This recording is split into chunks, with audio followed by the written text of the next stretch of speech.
Olá, alunos, tudo bem com vocês? Bom, nós vamos continuar falando um pouquinho sobre as figuras de linguagem, de onde nós paramos na última aula, tá bom?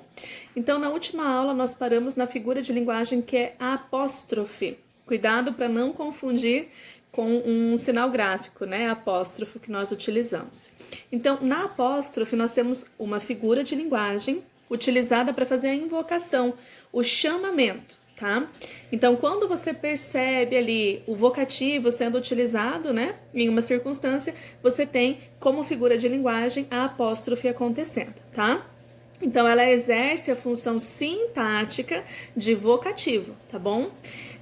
Aparece ali, né, muito presente nos discursos diretos, nos diálogos, né? Porque quando você chama, quando você invoca, então nós temos aí essa questão da figura de linguagem apóstrofe envolvida, tá bom? Continuando aqui, gente, a próxima figura de linguagem que nós vamos trabalhar é a elipse, tá? Elipse é um recurso coesivo que nós utilizamos nos nossos textos mais frequentemente do que nós imaginamos. Então, olha só, é quando você omite um termo. Você omite e mesmo com essa omissão, você está, de certa forma, se referindo a ele mais uma vez. Por exemplo, à direita da estrada, sol. À esquerda, chuva.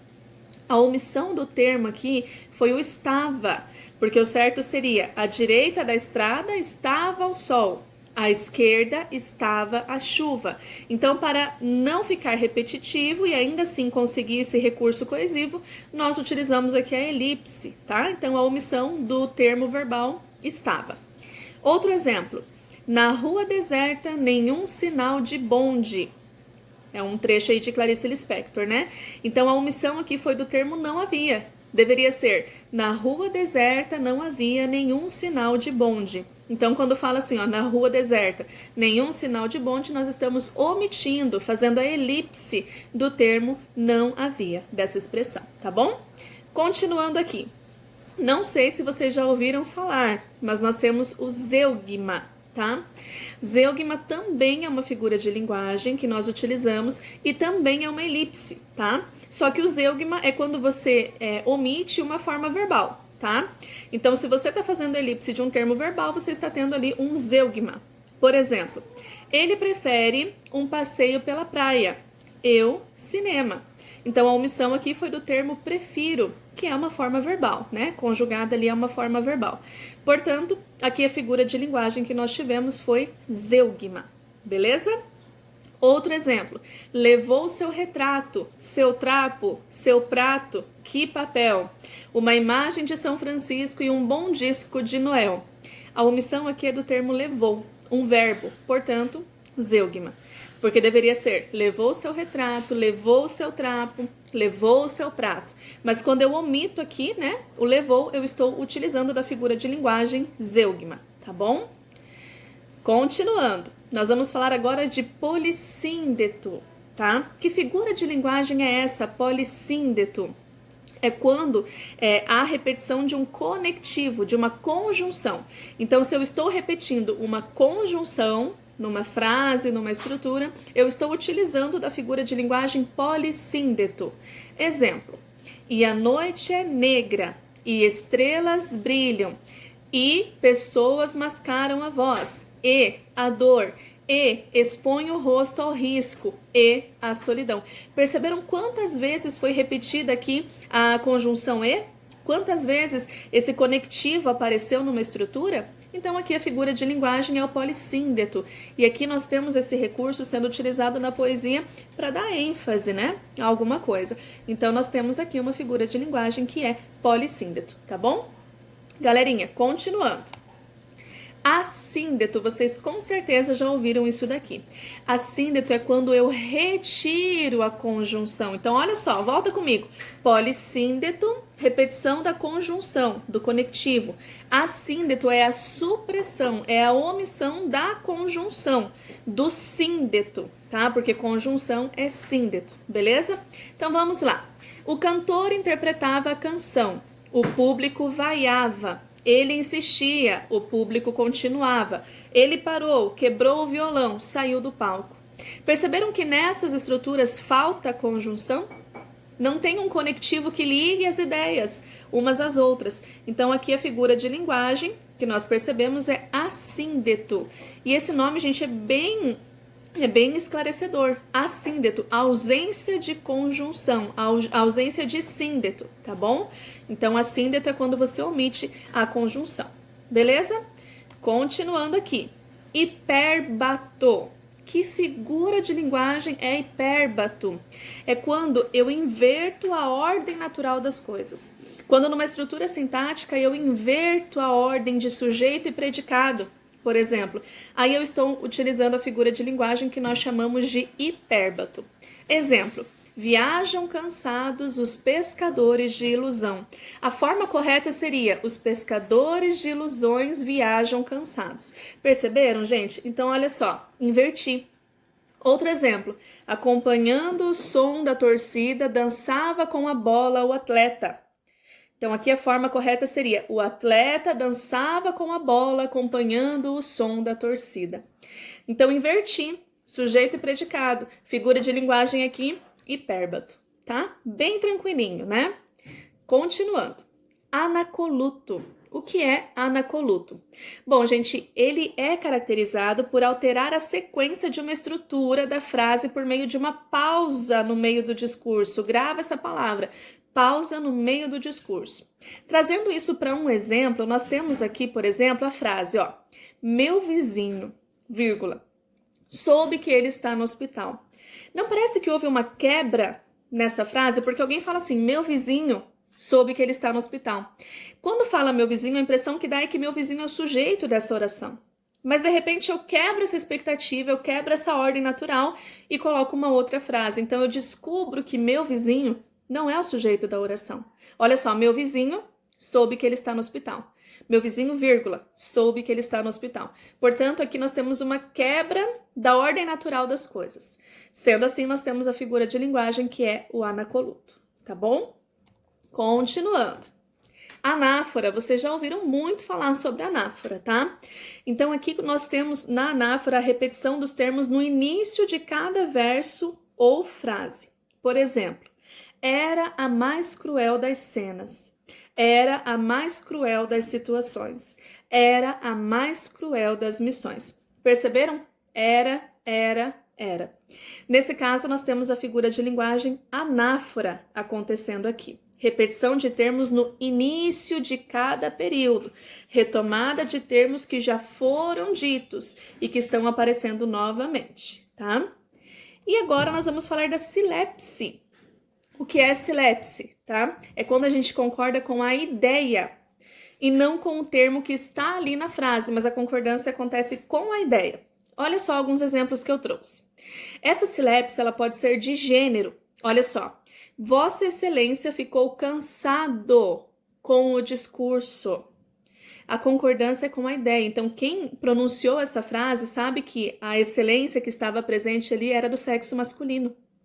Portanto, a frase ficou assim: Vossa Excelência ficou cansado com o discurso e não cansada com o discurso, porque quem estava ali e cansado era um homem. Então, eu concordei com a ideia e não com a frase em si, tá? Essa silepse também pode ser de número. Por exemplo, a família do réu procurou o advogado e queriam saber se ele poderia ficar em liberdade durante o processo.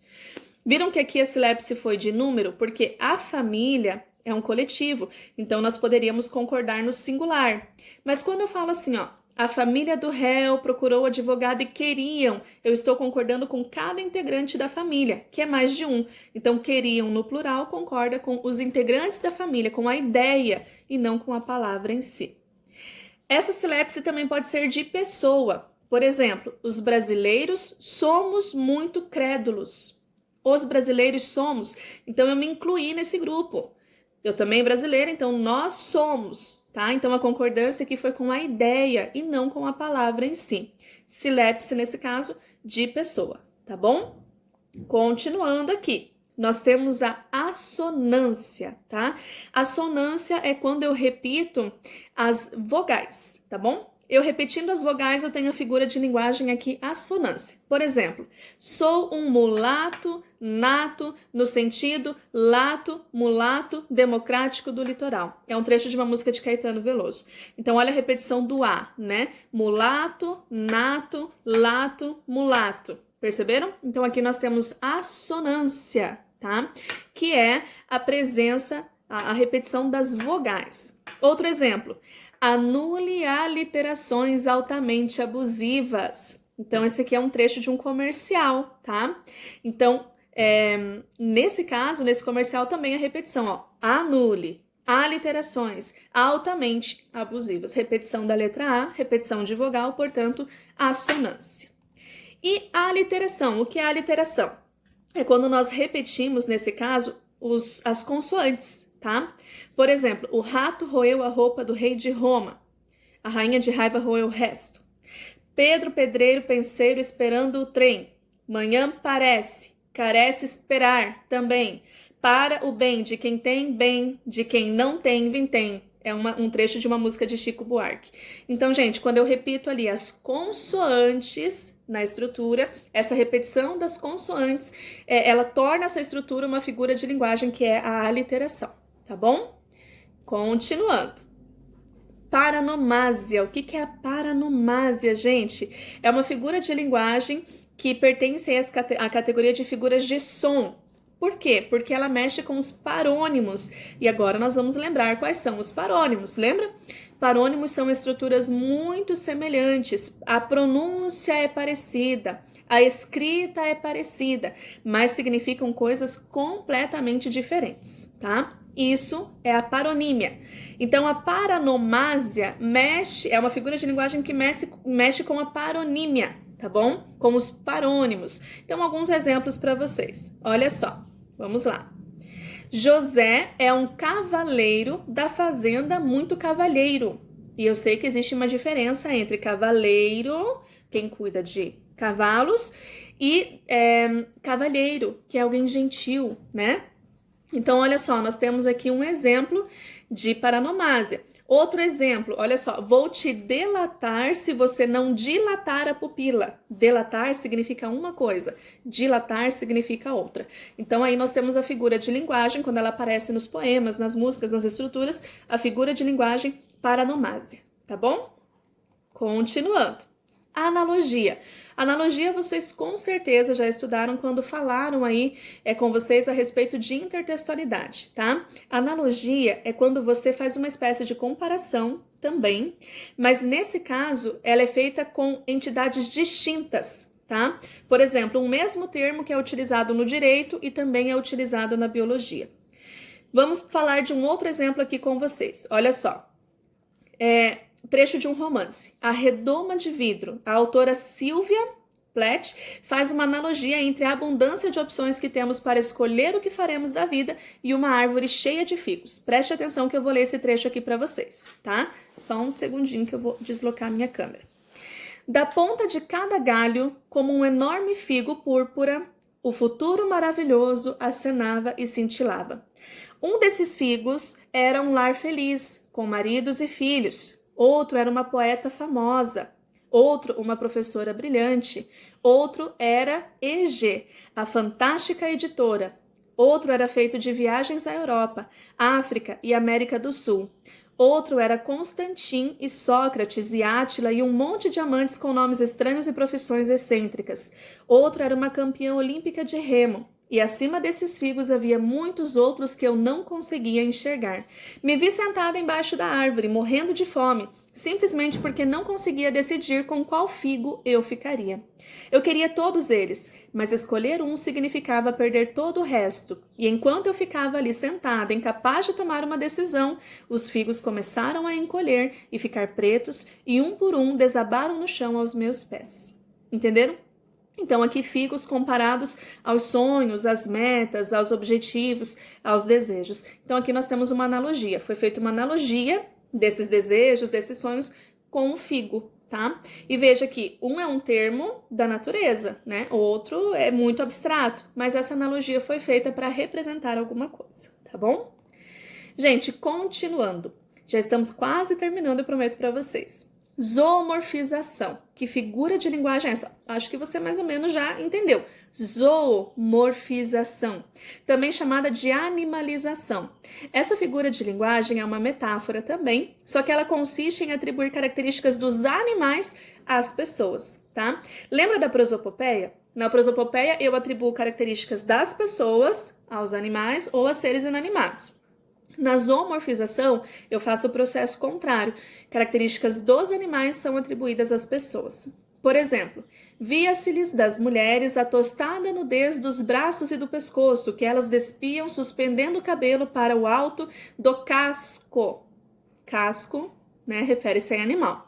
Os homens, esses não se preocupavam em não molhar o pelo. Ao contrário, metiam a cabeça bem debaixo da água e esfregavam com força as ventas e as barbas, fossando e fungando contra as palmas da mão. Então, nesse trecho, nós temos características de animais sendo atribuídas a pessoas, tá bom?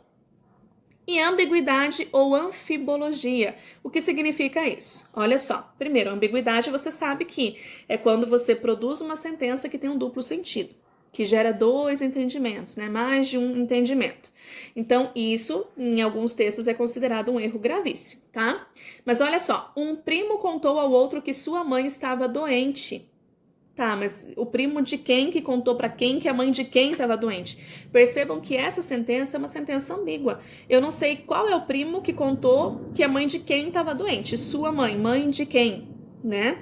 Então deve ser evitada nos textos, mas é uma figura de linguagem conhecida aí. Ambiguidade também pode ser chamada, cuidado com os vestibulares, anfibologia, tá bom? Estamos quase terminando. Antonomásia. Antonomásia é quando eu tenho assim uma expressão que caracteriza uma pessoa. A pessoa passa a ser conhecida por aquela expressão, como por exemplo, rei do futebol. A gente já sabe que é o Pelé. Dama de ferro, a gente também sabe quem é, né? Elizabeth Thatcher, acho que é assim que pronuncia o nome dela. Então, quando nós usamos uma expressão para definir alguém, para nos referirmos a uma pessoa, a figura de linguagem é antonomásia, tá bom? Continuando, a alusão também faz aí o processo de intertextualidade acontecer. É quando você faz uma referência, uma citação a alguém, a alguma estrutura, enfim. Por exemplo, eles estavam apaixonados como Romeu e Julieta. Estou citando aqui, fazendo alusão a um clássico da literatura inglesa, Romeu e Julieta, né? Clássico de Shakespeare. Continuando. Quiasmo. O que é um quiasmo, gente? Olha só. Cheguei, chegaste, tu vinhas fatigada e triste e fatigado eu vinha.